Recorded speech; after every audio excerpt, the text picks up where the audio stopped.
اعوذ باللہ من الشیطان الرجیم بسم اللہ الرحمن الرحیم۔ سورہ النساء آیت نمبر 51 سے آج ہم نے سٹارٹ کرنا ہے۔ علم ترا، کیا تم نے نہیں دیکھا، الی الذین، ان لوگوں کی طرف، اوتو، دیا گیا، نصیباً، ایک حصہ، من الکتابی، کتاب سے۔ کیا تم نے ان لوگوں کو نہیں دیکھا جنہیں کتاب کا ایک حصہ دیا گیا؟ یؤمنون، وہ مانتے ہیں، بالجبتی، بت کو، والطاغوتی، اور سرکش شیطان کو، ویقولون، اور کہتے ہیں، للذین، لوگوں کو، کفروا، جنہوں نے کفر کیا، ہؤلاء، یہی لوگ، اہدی، زیادہ ہدایت پر، من الذین آمنوا، ان لوگوں سے جو ایمان لائے، سبیلا، راستے پر۔ اور کافروں کو کہتے ہیں کہ یہ مومنوں سے زیادہ راہ راست پر ہیں۔ یہ آیات جو ہیں، یہ والی آیت جو ہے وہ یہود کے دو علماء تھے، ان کے بارے میں نازل ہوئی۔ ایک کا نام تھا حی بن اخطب، اور دوسرے کا نام تھا کعب بن اشرف۔ یہ دونوں جو ہیں وہ آقا کریم صلی اللہ علیہ وآلہ وسلم کے خلاف جنگ کرنے کے لیے کفار مکہ جو تھے، یا قریش کے لوگ جو تھے کفار، ان کے پاس گئے تھے انہیں اپنا حلیف بنانے کے لیے، تاکہ ہم مل کر آقا کریم صلی اللہ علیہ وسلم کے خلاف جنگ کریں۔ تو قریش نے کہا تھا کہ تم اہل کتاب ہو اور ہم سے زیادہ تم آقا کریم صلی اللہ علیہ وسلم کے زیادہ قریب ہو، اور تم جانتے بھی ہو، تو تم یہ بتاؤ کہ ہم زیادہ ہدایت کے طریقہ پر ہیں یا آقا کریم صلی اللہ علیہ وسلم زیادہ ہدایت کے طریقے پر ہیں؟ تو کعب جو تھا اس نے پوچھا کہ سیدنا محمد صلی اللہ علیہ وسلم کیا کہتے ہیں؟ تو قریش نے کہا کہ وہ کہتے ہیں کہ صرف ایک خدا کی عبادت کرو، بتوں کی عبادت نہ کرو، اور انہوں نے اپنے باپ دادا کے دین کو چھوڑ دیا ہے اور لوگوں میں جدائی ڈال دی ہے، اپنی رشتہ داری توڑ دی ہے۔ تو کعب نے پوچھا اور تمہارا کیا دین ہے؟ انہوں نے کہا کہ ہم بیت اللہ کے محافظ ہیں، حجاج کو پانی پلاتے ہیں، مہمان نوازی کرتے ہیں، قیدیوں کو چھڑاتے ہیں۔ تو کعب بن اشرف نے کہا تم زیادہ ہدایت یافتہ ہو۔ اس وقت یہ آیت نازل ہوئی۔ یہودی اہل کتاب جو ہیں وہ کافروں کے متعلق یہ کہنا شروع ہو گئے کہ یہ زیادہ ہدایت یافتہ ہیں، جبکہ وہ جانتے تھے اور ان کی کتاب میں واضح نشانیاں بھی موجود تھیں، اور انہیں پتہ تھا کہ آقا کریم صلی اللہ علیہ وسلم جو ہیں وہ حق پر ہیں اور سچے ہیں۔ تو تب یہ آیت جو ہے وہ نازل ہوئی، اور اس میں کہا گیا کہ وہ لوگ جنہیں کتاب کا ایک حصہ دیا گیا ہے وہ مانتے ہیں بتوں کو، یعنی وہ ان کے جب وہ مکہ گئے تھے تو ان لوگوں نے کہا تھا کہ ہم تمہاری، اور انہیں مکہ والوں کو سکھایا تھا کہ آپ ہمارے ساتھ مل کر آقا کریم صلی اللہ علیہ وسلم کے خلاف جنگ کریں، تو انہوں نے ایک بات یہ بھی کہی تھی کہ ہم تب تمہاری بات کا اعتبار کریں گے جب ہمارے بتوں کو سجدہ کرو گے۔ تو انہوں نے ان لوگوں کو، قریش مکہ کو کا دل مطمئن کرنے کے لیے ان کے بتوں کو سجدہ بھی کر دیا۔ تو اس پہ اللہ سبحانہ وتعالیٰ نے یہ آیت نازل کی کہ وہ بتوں کو مانتے ہیں اور شیطانوں کو مانتے ہیں، یعنی قریش کو، جو مکہ کے کفار تھے یا مشرکین تھے، مشرکین مکہ، ان کو وہ دوست مانتے ہیں اور ان کو سچا مانتے ہیں، اور ان کو کہتے ہیں کہ وہ مسلمانوں سے زیادہ ہدایت پر ہیں۔ اس میں جبت سے مراد جو ہے ہر وہ چیز جس کو اللہ کے سوا عبادت کی جائے وہ جبت کہلاتی ہے۔ جبت سے مراد جو ہے وہ بت بھی ہیں، اور طاغوت سے مراد جو ہیں وہ بتوں کے ترجمان، یعنی جو بتوں کے سامنے بیٹھے ہوئے ہوتے ہیں اور بتوں کی طرف منسوب کر کے لوگوں سے جھوٹی اور من گھڑت باتیں بیان کرتے ہیں تاکہ لوگ گمراہ ہو جائیں، انہیں طاغوت کہا جاتا ہے، یعنی شیطانی شکل میں انسان جو ہوتے ہیں۔ اور جبت کو جادوگر کو بھی کہا جاتا ہے۔ طاغوت سے مراد شیطان بھی ہے، یعنی ہر غلط کام کرنے والا جو ہے وہ شیطان ہے۔ تو اسی طرح ایک اور تفسیر حضرت ابن عباس نے کی، اس میں انہوں نے جبت سے مراد کہا کہ حی بن اخطب، اور طاغوت کو انہوں نے کہا کہ یہ دوسرا یہودی سردار جو ہے کعب بن اشرف ہے، کیونکہ یہ بہت بڑے سردار تھے اور ان کی بات مانی جاتی تھی، اور انہوں نے غلط بات کہی تو اس وجہ سے ان کو انہوں نے شیطان اور جبت کہا۔ تھوڑا سا سلو۔ آگے ہے جی، اولئک الذین، یہی لوگ جو لعنہم اللہ، لعنت کی ان پر اللہ نے، ومن، اور جس پر یلعنی، لعنت کرے اللہ، اللہ، فلن تو ہرگز نہیں تجدہ پائے گا لہو اس کا نصیرن کوئی مددگار۔ یہی لوگ ہیں جن پر اللہ تعالیٰ نے لعنت کی، اور جس پر اللہ تعالیٰ لعنت کرے تو ہرگز اس کا کوئی مددگار نہیں پائے گا۔ انہی یہود، یہ بھی آیت جو ہے وہ یہود کے بارے میں ہی ہے کہ یہودیوں نے کیونکہ بت پرستوں کو فضیلت دی مومنین پر، اس لیے اللہ سبحانہ وتعالیٰ نے ان پر لعنت فرمائی۔ اور اللہ تعالیٰ کی لعنت کا معنی یہ ہے کہ جیسے ہم پہلے بھی پڑھ چکے ہیں کہ لعنت سے مراد اللہ سبحانہ وتعالیٰ کی رحمت سے دوری اور اللہ کے عذاب کا مستحق ہونا، اس لیے اللہ سبحانہ وتعالیٰ نے ان پر لعنت کی۔ اور جس پر اللہ سبحانہ وتعالیٰ لعنت فرما دے تو اس کے لیے دنیا اور آخرت میں کوئی مددگار نہیں ہے۔ دنیا میں ان کی لعنت یہ ہے کہ انہیں کوئی بھی حکومت، کسی بھی ملک کی حکومت نہیں دی جائے گی، ان کو کوئی سلطنت نہیں دی جائے گی۔ آپ دیکھ سکتے ہیں کہ یہود جو ہیں ان کا کوئی ملک نہیں ہے، اور آخرت میں ظاہر ہے ان کے لیے عذاب ہی عذاب ہے۔ کیا لہم ان کا نصیب کوئی حصہ ہے من الملک کی سلطنت میں، فَإِذَن پھر اس وقت یا اس صورت میں لا یؤتونا وہ نہ دیں گے الناسا لوگوں کو نقیرہ تل برابر۔ کیا ان کے پاس سلطنت کا کوئی حصہ ہے؟ پھر اس وقت یہ نہ دیں لوگوں کو تل برابر بھی جگہ۔ تو یہاں یہودیوں کی برائی کا بیان ہو رہا ہے، ان کے بخل کا بیان ہو رہا ہے کہ اگر ان کے پاس سلطنت کا یا زمین کا کوئی حصہ ہوتا، ان کی کوئی بادشاہت ہوتی، ان کا کوئی ملک ہوتا یا زمین میں ان کی سلطنت ہوتی، تو وہ لوگوں کو تل برابر بھی پاؤں رکھنے کی بھی جگہ نہ دیتے۔ وہ اتنے بخل ہیں یا اتنے بخیل ہیں، وہ پوری زمین پر خود ہی قبضہ کرتے، لیکن اللہ نے ان کے بخل کی وجہ سے اور ان کے کفر کی وجہ سے کیونکہ وہ ہر بات میں بے ایمانیاں کرتے تھے، اس وجہ سے انہیں بادشاہت عطا نہیں کی۔ یحسدون کیا وہ حسد کرتے ہیں الناسا لوگوں سے اللہ پر ما آتاہم جو انہیں دیا اللہ نے من سے فضل ہی اپنے فضل سے، یا وہ لوگوں سے اس پر حسد کرتے ہیں جو اللہ نے انہیں دیا اپنے فضل سے۔ فقد پس البتہ آتینا ہم نے دیا آل ابراہیم کو الکتاب کتاب والحکمت اور حکمت، و آتیناہم اور ہم نے انہیں دی ملک عظیمہ بڑا، ہم نے انہیں بڑا ملک دیا۔ ہم نے دی ہے آل ابراہیم کو کتاب اور حکمت اور انہیں دیا ہے بڑا ملک۔ اس آیت کا شان نزول اس طرح سے تھا کہ یہود جو تھے وہ کہا کرتے تھے کہ آقا کریم صلی اللہ علیہ وآلہ وسلم کے بارے میں یہ گمان ہے کہ انہیں تواضع کا حکم دیا گیا جبکہ ان کی 9 عورتیں، تو ان کا مقصد نکاح کرنا ہے، اس سے کون بڑھ کر بادشاہ ہوگا۔ تو اللہ تعالیٰ نے اس ٹائم یہ آیت نازل فرمائی، یعنی آقا کریم صلی اللہ علیہ وسلم کی ازواج مطہرات پر وہ اعتراض کرتے تھے کہ اتنی زیادہ بیویاں مطلب نبی کے لیے کیوں حلال ہیں۔ تو اس کے جواب میں اللہ سبحانہ وتعالیٰ نے فرمایا کہ یہ لوگوں پر حسد کرتے ہیں جو اللہ نے انہیں اپنے فضل سے دیا ہے، اور ساتھ میں بتایا کہ حالانکہ ہم اس سے پہلے آل ابراہیم کو کتاب بھی، حکمت بھی اور بادشاہت بھی سب دے چکے ہیں۔ تو ان کا ایک حسد تو یہ تھا، جیسے ہم پیچھے بھی پڑھ چکے ہیں کہ پہلا حسد تو وہ یہ تھا کہ وہ آقا کریم صلی اللہ علیہ وآلہ وسلم کی پیدائش سے پہلے ان کی کتاب میں کیونکہ ساری نشانیاں موجود تھیں، اور وہ کہتے تھے کہ ہمارے نبی آنے والے ہیں، ہم ان کے ساتھ مل کر مشرکین کا مقابلہ کریں گے اور ان کے ساتھ جنگ کریں گے، اور ان کا آقا کریم صلی اللہ علیہ وآلہ وسلم کے نام کا وسیلہ دے کر ہی اللہ سبحانہ وتعالیٰ سے دعا مانگا کرتے تھے۔ لیکن جب آقا کریم صلی اللہ علیہ وسلم کی بعثت جو ہے وہ بنی اسرائیل کی بجائے بنی اسماعیل میں ہوئی، تو اس پر وہ حسد کرنے لگے کہ یہ تو ہماری نسل میں آنا تھا نبی، ہم نبی انبیاء کے سردار تھے، ہم انبیاء کے وارث تھے، یہ آخری نبی بھی ہماری ہی نسل میں آنا تھا، یہ بنی اسماعیل میں کیسے آ گیا؟ تو ان کا پہلا حسد یہ تھا۔ دوسرا یہ کہ وہ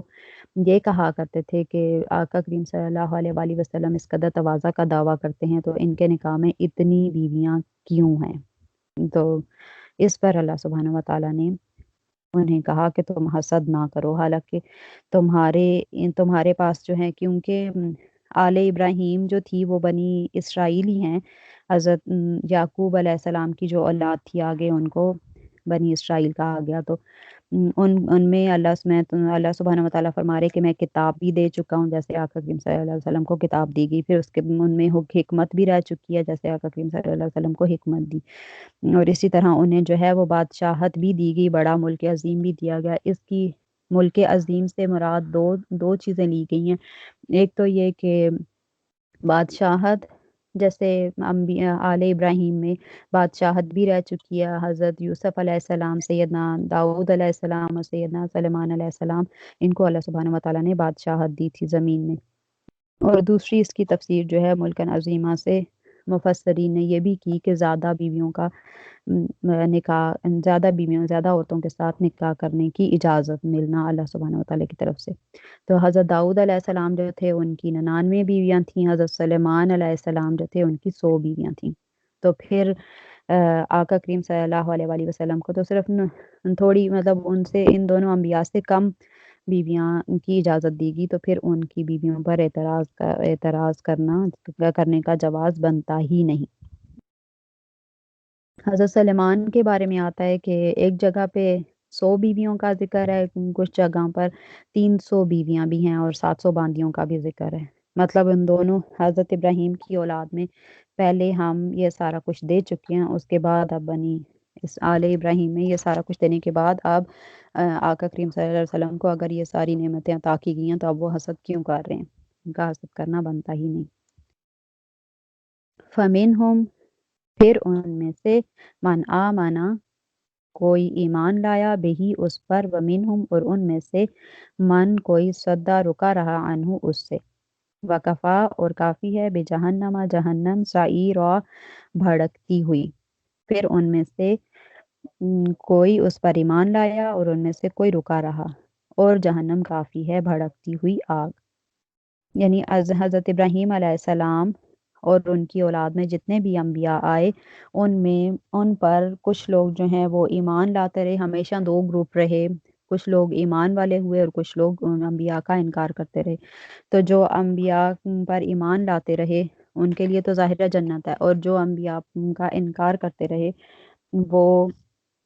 ان کے لیے جہنم ہے۔ تو آقا کریم صلی اللہ علیہ وآلہ وسلم کو اس آیت میں ڈھارس بھی بندائی جا رہی ہے کہ آپ سے پہلے بھی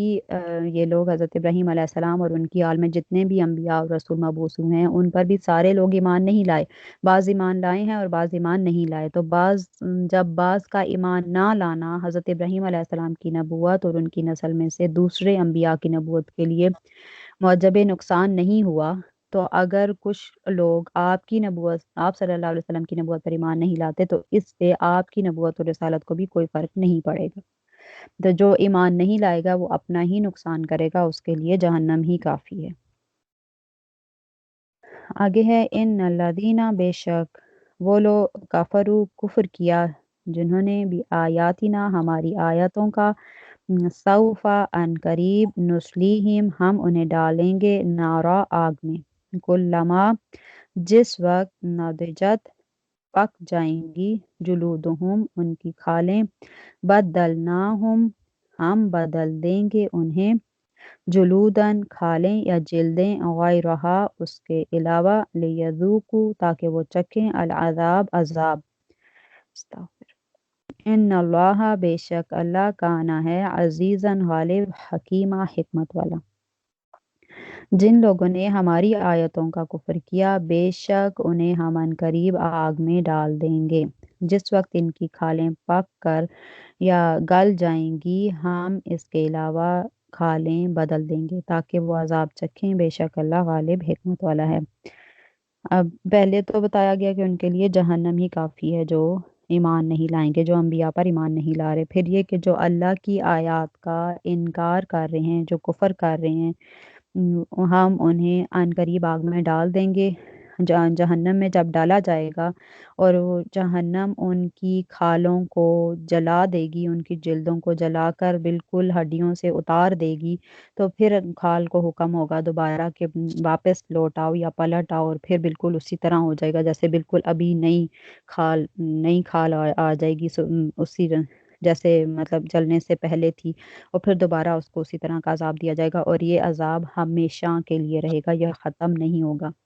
جیسے اور ان کے جو کفار ہیں ان کی جلدوں کو بھی موٹا کیا جائے گا اور ان کے اعضاء کو بھی بہت بڑا بڑا بنایا جائے گا تاکہ ان کو شدید عذاب ہو، سخت قسم کا عذاب ہو، کیونکہ اگر کھال پتلی ہوگی تو وہ جلدی جل جائے گی اور اس کو اتنی تکلیف نہیں ہوگی، اور اگر موٹی ہوگی یا اعضاء بڑے ہوں گے تو ان کو جلنے میں یا ان کو کرنے میں، یہ اللہ سبحانہ و تعالیٰ کی حکمت ہے کہ وہ ان کو اعضاء کو بڑا کیا جائے گا اور ان کو تاکہ انہیں زیادہ تکلیف ہو۔ جیسے احادیث میں ہمیں اس طرح کے الفاظ ملتے ہیں کہ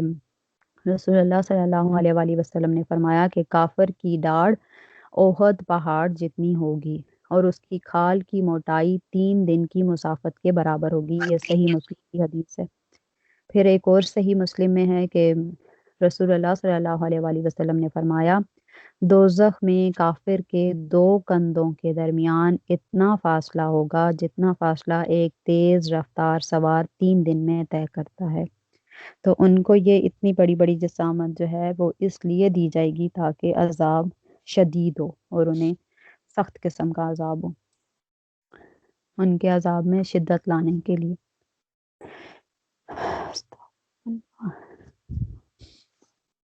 اس طرح کی کافی ساری آپ کو احادیث مل جائیں گی جس میں اس طرح کے یہ الفاظ ہوں گے کہ ان کے اعضاء کافی بڑے بڑے ہوں گے اور ان کی جلد بہت موٹی ہوگی، ان کی کھالیں جو ہیں وہ ان کو اتنی دفعہ عذاب دیا جائے گا۔ اسی طرح حضرت حسن بصری رحمۃ اللہ علیہ سے روایت ہے کہ انہوں نے کہا کہ مجھے یہ خبر پہنچی ہے کہ ان آدمیوں کو دن میں 70,000 بار جلایا جائے گا، جب بھی ان کی جلدیں پک جائیں گی اور ان کا گوشت کھا لیا جائے گا تو انہیں کہا جائے گا لوٹ جاؤ، تو وہ لوٹ آئیں گی، یعنی کھال دوبارہ پلٹ آئے گی اور پھر انہیں عذاب دیا جائے گا، اور اللہ غالب اور حکمت والا ہے، اللہ ہر چیز پر غالب ہے۔ اگلی آیت میں ہے کہ والذین، اور وہ لوگ جو آمنو ایمان لائے، وعاملو اور عمل کیے، الصالحات نیک، سندخلہم ان قریب ہم انہیں داخل کریں گے، جنات باغات میں، تجری بہتی ہیں، من سے تحتہا ان کے نیچے، الانہار نہریں، خالدین ہمیشہ رہیں گے، فیہا اس میں، ابدا ہمیشہ، لہم ان کے لیے، فیہا اس میں، ازواجن بیویاں ہیں، مطہراتن پاک ستھری یا پاکیزہ، وندخلہم اور ہم انہیں داخل کریں گے، ذلن چھاؤں میں، ظلیلا گھنی۔ اچھا، ایک اللہ سبحانہ و تعالیٰ کی عادت کریمہ ہے کہ جہاں بھی عذاب کا ذکر ہوتا ہے وہاں ساتھ ہی رحمت اور جنت والی اور اللہ کے فضل والی آیت بھی ضرور آتی ہے، ساتھ ہی بتایا جاتا ہے کہ اگر کوئی ایمان لائے گا اور نیک اعمال کرے گا تو اس کو ہم عن قریب ان باغات میں داخل کریں گے جن کے نیچے نہریں بہتی ہیں اور اس میں رہیں گے ہمیشہ ہمیشہ، ان کے لیے اس میں پاک ستھری بیویاں ہیں اور ہم انہیں گھنی چھاؤں میں داخل کر دیں گے۔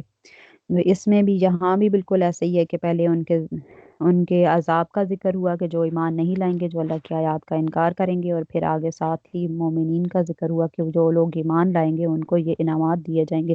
انہیں جنت دی جائے گی، وہ جنت دی جائے گی جہاں صرف آرام ہی آرام ہوگا، جہاں صرف ہر طرح کی نعمتیں ہی ہوں گی اور وہ اس میں ہمیشہ ہمیشہ رہیں گے۔ جہاں پہ صرف ایمان لانے سے ہی کافی، ایمان لانے کو ہی کافی نہیں کہا گیا، بلکہ ہمیشہ آپ دیکھیں گے کہ جہاں بھی بات ہوگی ایسے ہی ہوگی کہ جو لوگ ایمان لائے اور انہوں نے نیک اعمال کیے، اس لیے ایمان لانا کافی نہیں ہے، صرف ایمان لانے سے آپ جہنم کے ابدی عذاب سے تو بچ سکتے ہیں، لیکن مطلب جو جو جہنم کا ویسے عذاب ہونا تھا اس سے تو بچ سکتا ہے انسان، لیکن جو دائمی عذاب ہے، دائمی عذاب سے انسان صرف ایمان کی وجہ سے بچ جائے گا، لیکن اگر اس کے عبادات اور معاملات خراب ہوں گے تو وہ جہنم میں جائے گا ضرور، لیکن پھر بعد میں اس کو نکال لیا جائے گا۔ تو اس لیے جہنم سے مکمل طور پر بچنے کے لیے اللہ سبحانہ و تعالیٰ نے 3 چیزوں کا آپس میں تعلق بنایا، ایک یہ کہ پہلے ایمان لائیں، پھر عبادات کریں اور معاملات، یہ تینوں ایک دوسرے کے ساتھ مشروط ہیں، اگر یہ تینوں چیزیں ٹھیک ہوں گی تو پھر انسان جنت میں چلا جائے گا، پھر اس کو جہنم کا عذاب نہیں ہوگا۔ اللہ ہمیں بھی انہی لوگوں میں شامل کرے جو ہمارے بھی یہ تینوں کام جو ہیں وہ معاملات، عبادات اور ایمان کو پختہ کر دے اور ٹھیک کر دے اور ہمیں بھی جہنم کے عذاب سے بچا لے، آمین ثم آمین۔ اور پھر اس میں کہا گیا کہ جنت کی نعمت کا ذکر کیا گیا کہ وہاں پہ پاک صاف ستھری بیویاں ہوں گی۔ پاک اور صاف ستھری بیویوں سے مراد یہ ہے کہ وہ بیویاں جن جو حیض اور نفاس سے پاک ہوں گی ان کو حیض اور نفاس نہیں آئے گا، اور سیکنڈلی کہ نہ ہی انہیں کسی انسان نے چھوا ہوگا اور نہ کسی جن نے چھوا ہوگا، وہ ایسی پاکیزہ اور صاف ستھری بیویاں ہوں گی۔ اور پھر ہے کہ ہم انہیں داخل کریں گے ذلًا ذلیلا میں، گھنے چھاؤں میں۔ یہاں گھنے چھاؤں سے مراد، گھنی چھاؤں سے مراد جو ہے وہ اللہ سبحانہ و تعالیٰ کے عرش کا سایہ بھی لیا گیا ہے، کہ اللہ سبحانہ و تعالیٰ کے عرش کا سایہ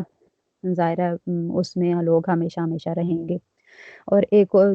کچھ مفسرین نے اس کی اس طرح سے بھی تفسیر کیا ہے کہ جنت میں ظاہرہ دھوپ نہیں ہوگی، دھوپ کا تو تصور ہی نہیں ہوگا، اس کے باوجود جنت میں سائے کا ذکر فرمایا اللہ سبحانہ و تعالیٰ نے، کیونکہ یہاں سائے سے مراد جو ہے وہ آرام اور سکون ہے۔ انہوں نے مفسرین نے یہاں ذلًا ذلیلا سے مراد آرام اور سکون لیا گیا ہے۔ آگے اگزامپل کے طور پہ بتا رہی ہوں کہ جس شخص کو مطلب ایسا آرام اور سکون کہ جیسے جس شخص کو جلتے ہوئے ریگستان میں سایہ میسر آ جائے تو وہ اس کے لیے بہت بڑی راحت ہوتی ہے، تو یہاں بھی گھنے سائے سے مراد راحت اور آرام ہے۔